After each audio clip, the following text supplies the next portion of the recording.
You have made it to chapter 2 of this story. Let's continue.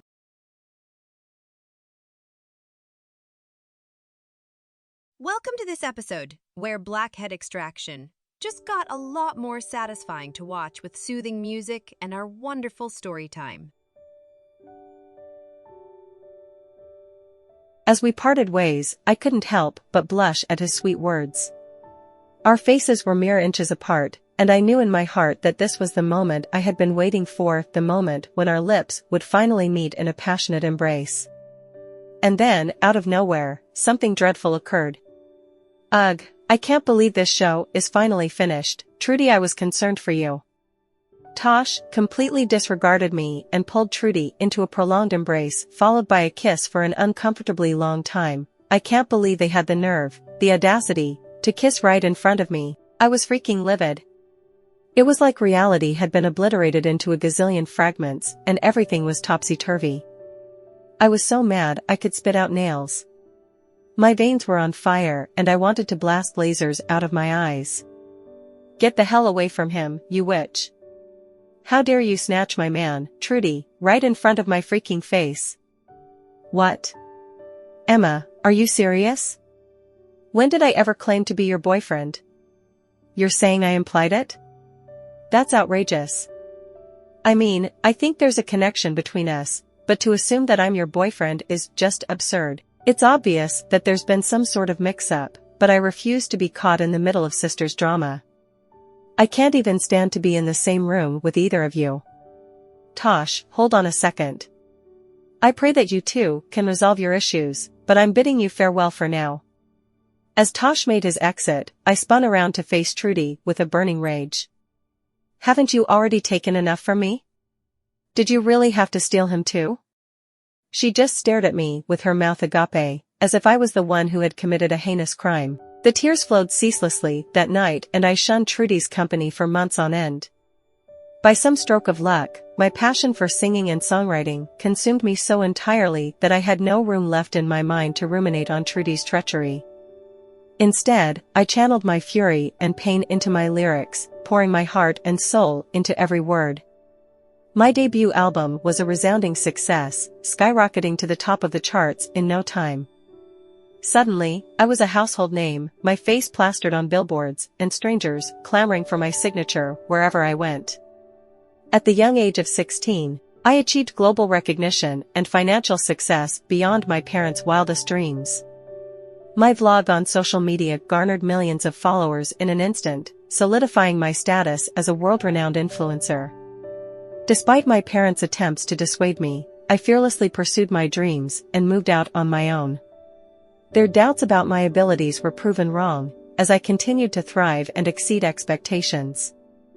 I have accomplished great feats and aspire to achieve even greater ones. With my own hard-earned money, I am now living life on my own terms. Despite being deemed too young, I defied expectations and secured my own agent, manager, and legal team.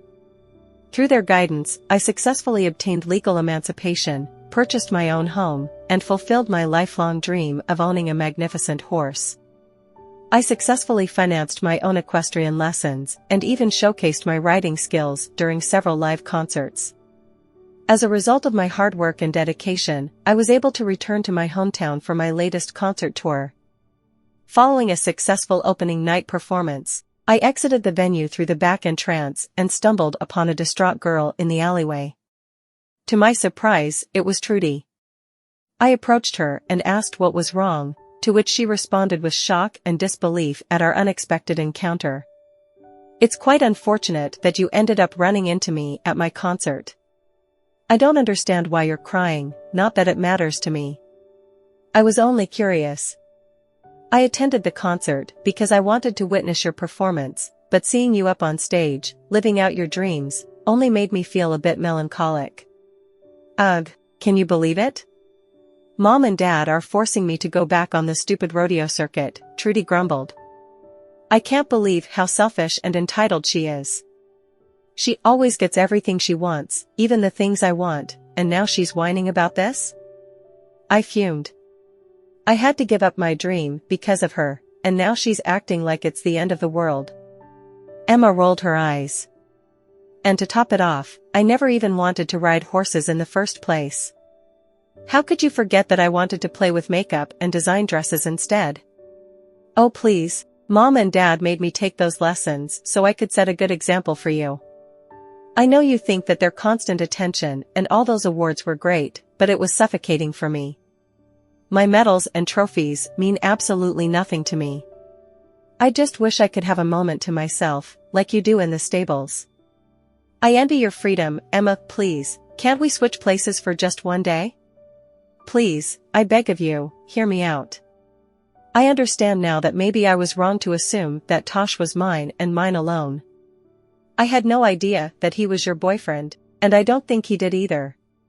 Perhaps I misread some signs, but I'm not entirely sure. I'm starting to realize that I've been too focused on myself and jumped to conclusions too quickly. And maybe, just maybe, my sister isn't as terrible as I thought. Please forgive me and let's try to move forward from this. Oh, how foolish I was to judge Trudy so harshly. I see now that she simply lacked the strength to pursue her dreams as I did. Trudy, my dearest sister, I am filled with remorse for my actions. It breaks my heart to think that you may spend the rest of your life doing something that does not bring you joy.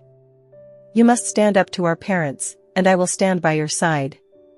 When I told them that you would no longer be competing in rodeos, they were shocked. But I know now that it was not my place to make that decision for you.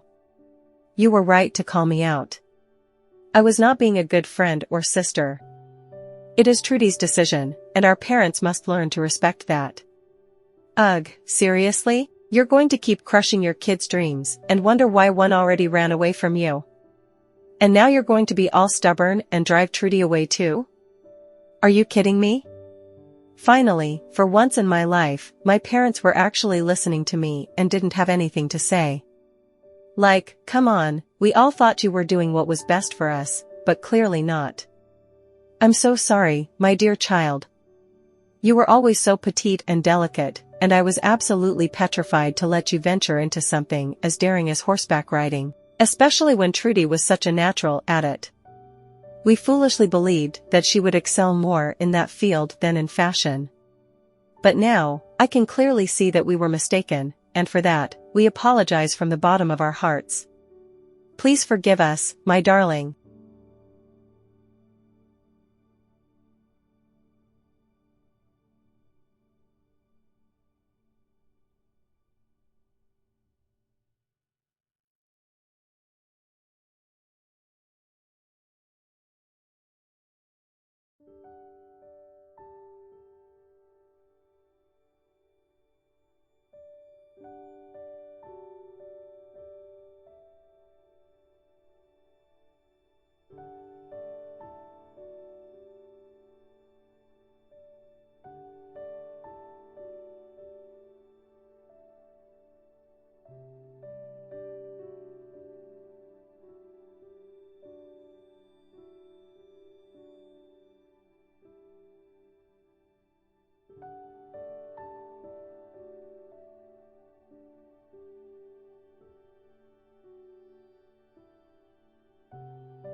Thank you for watching.